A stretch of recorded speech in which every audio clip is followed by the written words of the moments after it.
I want to get to the survey that was released showing 2/3 of chief financial officers believe we're going to hit a recession by the summer of next year. That would be right before the election. White House Council of Economic Advisors Chair Kevin Hassett joins us now. These guys, they know what they're talking about. They handle finances for big corporations. Do you discount entirely the idea of a recession next summer when you got 2/3 of these guys saying, here it comes? Yeah, I mean, there's so much momentum right now, Stuart, in the economy. It just seems almost impossible that there'll be a recession by the summer of next year. And a way to think about it is that you saw the blockbuster retail sales this week. The reason why everybody's spending so much money on consumption goods, consumer goods, is that incomes are rising so fast right now. Even the bottom 10% of Americans saw their wages go up last year, 6.5%. And so with that kind of income growth, there's going to be consumption growth, there's going to be GDP growth. We've got all this capital spending happening. It's impossible. I'm sorry. I keep interrupting. I'm very rude. I'm very sorry. On a Good Friday, that's a disgrace. I'm very sorry. Yeah. But look, if the economy shows signs of slowing down, would you be okay with the president and Larry Kudlow pressuring the Fed to lower interest rates? You'd be okay with that?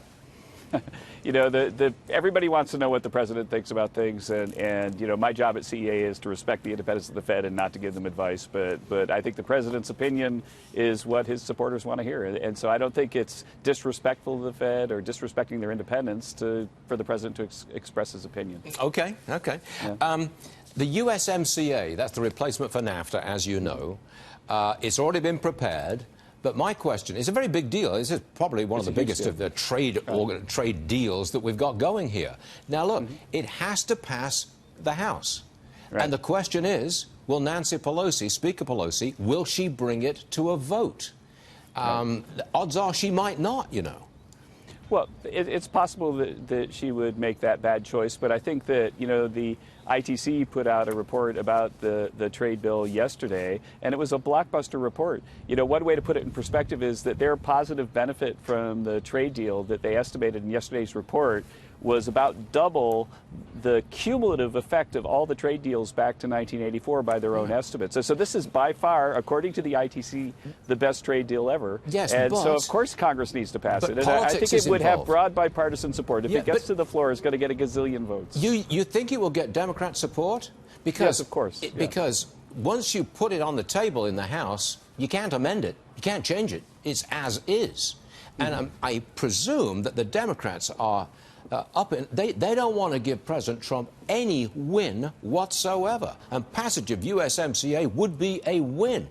You got to look at the politics here, surely. Oh, no, but it's a win for America, and that's what the ITC report showed. You know, 176,000 jobs, 68 billion more GDP. You know, there are some things they didn't quantify, which we over at the Council of Economic Advisors have quantified, and we think that the annual benefit is north of 100 billion of GDP per year, or if you like, you know, more than $1 trillion over 10 years. That's 200 billion more in tax revenue and so on. And so I think that anybody who's patriotic would look at that bill and want to vote for it. And I think that that's why if it does get to the floor, it'll get the vast majority of both the Republican and Democratic votes. You know, and I disagree with you about this sort of not letting the president have a win kind of thing. I know that there's some people that feel that way, but I've got a lot of friends on the Hill that are Democrats that care about America and want to do what's best for Americans, and I think all of them would vote for it if given the chance to. I think Congress is going to be gridlocked for the next 20 months, and I say that because they're going to be tied up with investigations and probes and televised hearings.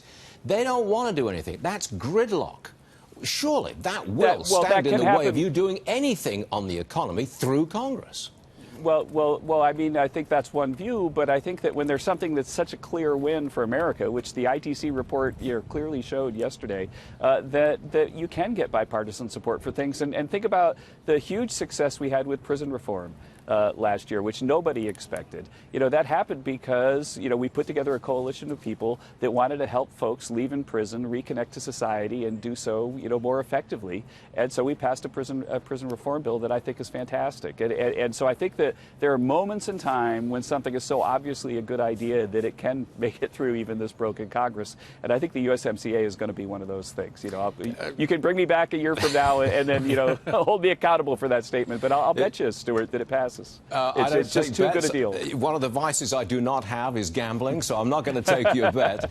But okay. I think you're underestimating I'm not going to use the word hatred, but the contempt for President Trump that is right there on Capitol Hill. I understand that there are a lot of strong feelings, but I also understand that most people come to Washington because they're patriots, they want to help their country, and I know that there are times when we really disagree about a lot of things, but I don't think anyone could point at the USMCA and say that it's not good for America. And it's also good, you know, one of the big effects that we get at CEA when we model it is that the Mexicans agreed to modernize their labor laws, something that's been a major objective of Democrats for the longest time. And so it's really good for workers in Mexico, and it drives their incomes higher, and then they buy more exports from the U.S. I mean, when something like that is happening, then it's really heartless to not vote for it. And I think we're going to see a vote, and I think it's going to pass. I'm back in right away, and I'll call this a tie.